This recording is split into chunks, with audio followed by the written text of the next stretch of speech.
it scare you? This isn't just a podcast. It's a reminder of what makes America stronger isn't a headline or a hashtag. It's people, from the ones building our homes to the ones rebuilding their lives. Veterans, tradesmen, neighbors, and volunteers. Real people doing real things. Here we find common ground first, and then we work on our differences. This is the Collective Perspective Podcast, where purpose, people, and progress meet. Hey everybody, welcome back. Today we're going to talk about something simple, something that we all feel. It's fear. In some way, in one form or another, we all feel fear. It protects us. It prepares us for things. Basic survival instinct. So there is a positive and a negative side of fear. But what happens when fear is not something that you feel, it's something that is used against you? And it's been used against us since the dawn of civilization. So let's find out how it helps and how it influences. But first, I felt it was important to talk about the biology of fear, and that is the fight or flight, your built-in survival response. Yeah, that's a quick jolt of adrenaline, if you will, when something startles you or is not in the right place. Something comes out of the side of your eye. You see something and it's not normal, not natural. You do that quick move. You do that quick look to see, make a quick assessment. Is it going to hurt me or am I okay before you move on? It reacts faster than logic. That's what makes fear kind of dangerous, because you react before you actually inhabit any type of thought of having logic response to something, right? So it's like Travis said, it's something that's quick. Almost immediate in some people. And we find it in everyday responses, like our quick reflexes, like you were saying, stress, awareness, driving, just thinking about things sometimes. Who does this involve? Everyone. So no matter who you are, we all experience this level of fear. And it keeps us, safe, alert, keeps us in the present. It makes us more aware of our surroundings. I think that's a big thing, people not being aware of their surroundings. So the key takeaway from the biology of fear is fear reacts first, then thinking follows after that. That's the quick knee-jerk reaction. Right. I can't tell you how many times that happens. It happens to the cost of a lot of things. Sometimes you don't think it over. Like me busting the door open. Or starting the show off with a chainsaw. Yeah. Starting to show off with a chainsaw. What idiot does that? You know what? I didn't fear it. I was trying to create fear, and it worked. I scared Travis. Yeah, because I thought he was going to lose a finger. Even though none of my fingers got close to it. That would have been really weird if I just started bleeding everywhere.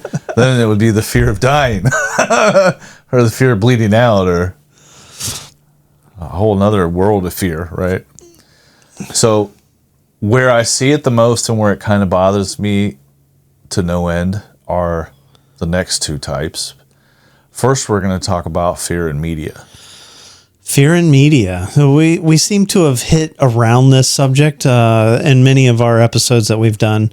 And that's that trying to get an emotional response. Are we going to war? You're afraid we might be called in to go to war. Fear is a big motivator. It's a big part of the conversation in a lot of these in the media these days. Yeah, like we've mentioned many times before, it creates an emotion. It creates a response, and by saying stuff, like going to war, or you're gonna have to wait long lines at the airport, or gas is too damn high. Yeah. It creates a fear. It creates some type of stress or anxiety why do people use it? They do it because it enhances their engagement. Absolutely. Even if it's just that first headline, that's kind of like what clickbait is. It comes up with some sort of sensational headline. You click on it, and then it's too late. You've already given them the click. Right. And they use it in the intention to get your attention quickly. They craft a way to basically, let's just face it, they're lying to you, just like propaganda. They're using fear against you. And that's and where do we see it? It's all these breaking news announcements, any big headlines that are coming up, anything that's cutting edge. They try to associate some sort of fear in there to get you to look at it quickly and then make a judgment. But usually you've already taken the bait. There is a point where, if it's a fire alarm, and that's not necessarily the media, but if we were talking about a positive part of it, is like alerts and warnings that can protect you. Like the media is saying, hey, there's a hurricane coming. That does create some type of fear, but it's a positive type of fear because you need to be alerted like, hey, you probably should make some arrangements. And be on high alert. Exactly. Because you never know what can happen during a hurricane. We've been through many of them here in Florida, but it still can be dangerous, and having a healthy level of fear keeps you safe. And I feel that if you're trying to, or someone that's trying to create some type of narrative for your position or your agenda, you overuse it and you create anxiety and confusion with people. And stop doing it now. For God's sakes. It's annoying. And even people that we like do it. Yeah, you can use too much. Again, moderation is key. I think I've said that more times than anything on this podcast is, there's a time and place for it. And when certain outlets or certain groups, certain users, they use it all the time, you become numb to it. It's like the boy who cried wolf. And when you see somebody that and they're always saying something bad about someone else, you tend to tune them out after a while. And then comes fear in marketing. Fear in marketing and media could be the same because marketing techniques are used in a media sense, but they are different in the fact that marketing is strategically coming up ways to invoke some type of fear or to make you aware of something that's imminent. And that's imminent with an I, by the way. That's kind of interesting because I've seen, this one we can talk about for a minute, because on my Facebook feed, every once in a while, I'll see these ads for minerals or for vitamins for guys to take. And they go on to say that they help detoxify the body because of all the stuff that we put in our bodies and all the processed chemicals in the foods that we buy and eat. They say that these minerals help the liver process the bad stuff and detoxify the body, and it's a way to shed weight. So they're trying to use the fear of, oh my God, I'm putting all this bad stuff in my body. Now, how do I get rid of it? Well, try our product. That's kind of how the tactic that they're going with on that, and from what I'm seeing. Well, they believe you have to find where the pain is. Or the problem. So they're trying to identify what type of pain, and they use common pain, like, okay, well, on a percentage, this happens to this amount of people, or this can appeal to this type of person. Like, look, at the end of the day, man, it's lying. I sell things for a living. I don't lie to anybody about a product to get them to buy something. The only way that I would use fear would be to help them. And if I'm using fear as in like, hey man, this vendor, for example, is going to shut down for 6 months. What we have in stock is what we have in stock. That creates fear in them to make an immediate response. The fear of a limited supply. But I'm not lying to them. See, there's a difference. limited time only, those type of things, or limited edition type of product naming is a lie. They can make more. It's only a limited amount of time. Like what? They only made 100. So until they make 100 more, you need to buy the 100 that they bought. Like, And that's how they move to drive purposes.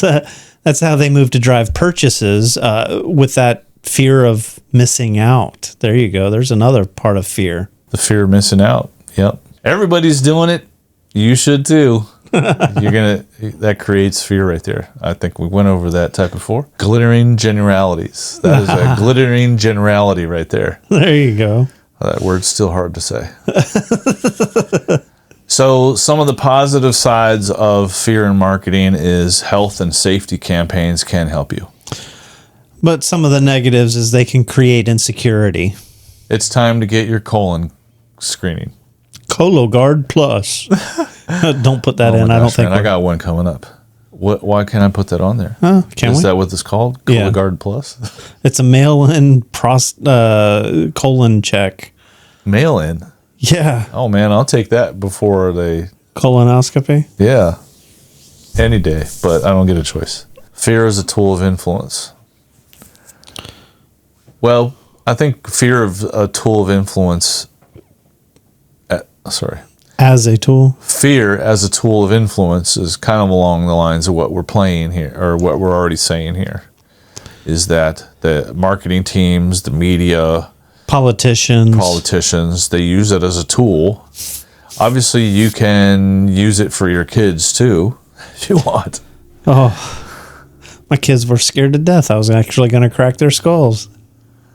Oh, what did you tell them? Don't make me come in there and crack some skulls. Oh man, It was don't make something- me get that belt. It was something that my dad said when I was young, and it was always funny to me, and I thought my kids would think it was funny. Because I never said it in a mean way. I always said it with like a joke or something going on with it, but maybe not. I don't think you harmed them. I think your kids are just fine. Now there is a thing where fear and respect for your parents. Your parents have until a certain part of your age, till about 18, or you leave the family. They will incite fear in you because they have experience. But this is the type of fear that isn't bad. This is your parents trying to incite some fear in you to protect you for survival when you leave the house, when you are on your own. These are all fears that your parents have gone through, and you should take it. This is learning through others' lived experiences. And that's something I think that we don't do enough of. I think successful people do it. They take other people's failures and they learn from them so they don't make the same mistakes that someone else did.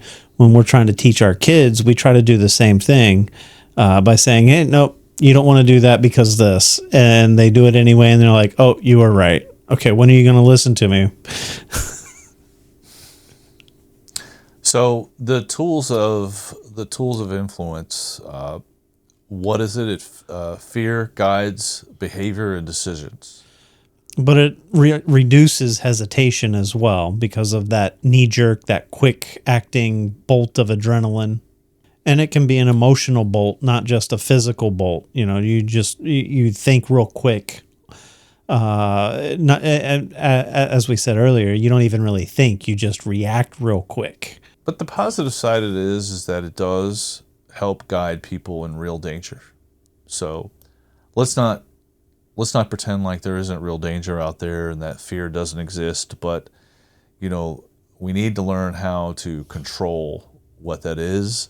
And, you know, once again, it doesn't help that the media and people trying to sell you stuff are using that to create emotion out of you. Yeah. And it can also limit your questioning, though. When you're in that heightened state, you don't think to question, why should I be afraid?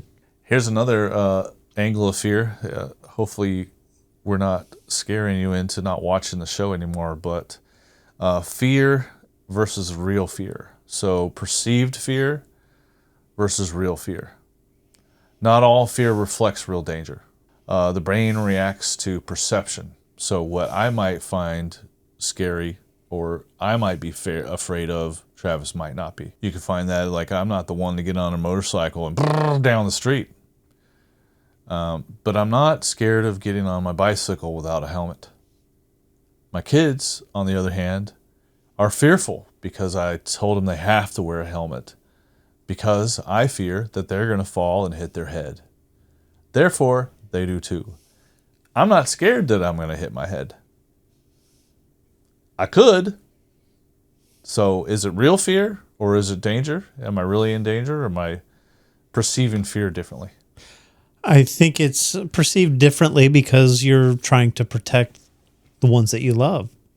Well, plus I have experience riding a bike for my whole life where they have just maybe 6 months to a couple years. And, I think many of us have had experience riding a bike and we've fallen off and gotten hurt a few times at some point in our bicycle riding careers. And that's why we feel, or maybe you feel, that you don't need to wear one because you're not doing the things that you once did when you were falling off your bike. Like for me, when I go out mountain biking and I'm riding trails, yeah, I'll wear a helmet. But when I'm just cruising around the neighborhood, just hanging, going for a leisurely ride, I don't feel like I need one because I'm not jumping dirt mounds or going over rough terrain. Everything's pretty smooth and steady. So that perceived fear of falling and hurting myself on the street versus on the trail, very different. One is perceived and one is an actual fear. And where we really find the clash between perceived fear and real danger is in social media and repeat messaging. Repeat also works in favor too because you fear something less and less and less the more that you repeat it successfully. Repeating something is good. That's a real danger. But perceived fear and repeating that messaging over and over is not healthy. Because that can distort reality. If like I said, the boy who cried wolf, if they keep saying there's danger, and it never shows up, then you're going to ignore it. So we would like to leave you off with how fear can help you. I don't always want to come off like, hey, this is negative, this and this and that, but what we want you to understand is the different type of fear that you are faced with on a daily basis. Daily. It's not weekly, it's daily. You have to recognize fear as a signal, not a decision. Now, that's not everything. Sometimes you have to make a quick decision and you're not using logic. But, for example, if I found someone that was collapsed on the floor and they were having a heart attack, they couldn't breathe, I would be a lot more fearful in the decision of trying to help them than Travis would, because Travis is trained, licensed, has the more experience in that, if that makes sense. It does. Those are things that I train for because it does happen and it's a real threat. Anybody can just keel over in front of you, and I said keel, and have a really life-threatening event like that. And if you've not trained for it, you don't know what to do. Some people freeze in fear. That one, as a medical professional, you're trained to assess the situation and get in there and start trying to help. That's the number one thing. The first thing you do when you come up on a scene or you see somebody fall, is the scene safe? That's the first thing you look at. Is it safe? Because if, somebody just falls down and you think they're having a heart attack and you look around and say, hey, there's some water under them. And then you look a little bit more and you see a down power line somewhere in that water, the scene's not safe.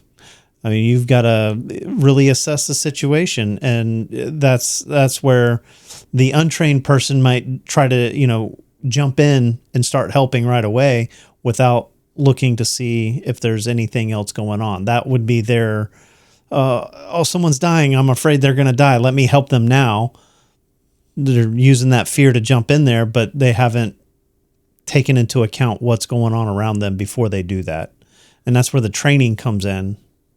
So yeah, you can train that fear to be less and be more methodical in your approach to situations. Here's the thing that you need to know about fear and whether you should react right away or stop, wait a minute, and make a decision. Is imminent death or threat something that word imminent is coming up a lot. If it is something that is life-threatening, you should probably go with your fear reaction. I would say that that's at least safe. If you're fearful of something, you're going to run. You're going to run, or you're going to hide. You're going to try to protect yourself, right?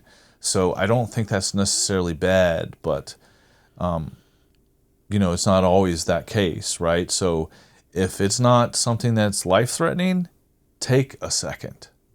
Anything that we see on social media, news, just any information that we get in, take it, digest it, and reason it out. Because nothing that they say right now, other than a natural disaster, would be enough to cause enough fear to make you make a hasty decision. We have to separate facts from emotions and use fear for preparation, not panic. And slow down before reacting. Start with what, not fear. Ooh, I like that. Thanks. So Start with what, not fear, is where we're at. I think starting with what instead of jumping into the fear is just like what I said. Identifying the problem, identifying the source of the fear. Where's it coming from? Who's it coming from? Is it a trusted source? Is it your own gut instinct? Gut instinct, I think, says a lot, and maybe we should listen to the gut instincts. Fear is not the problem. It protects you, it prepares you, but when it's misused, it can control you. So don't let it control you. That's what they want.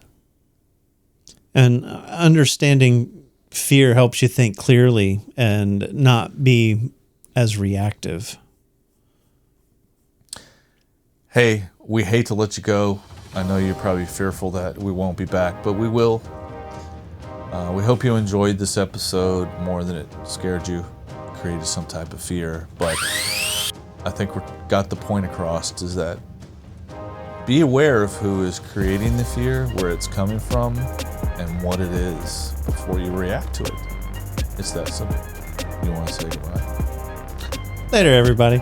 Later. Peace out.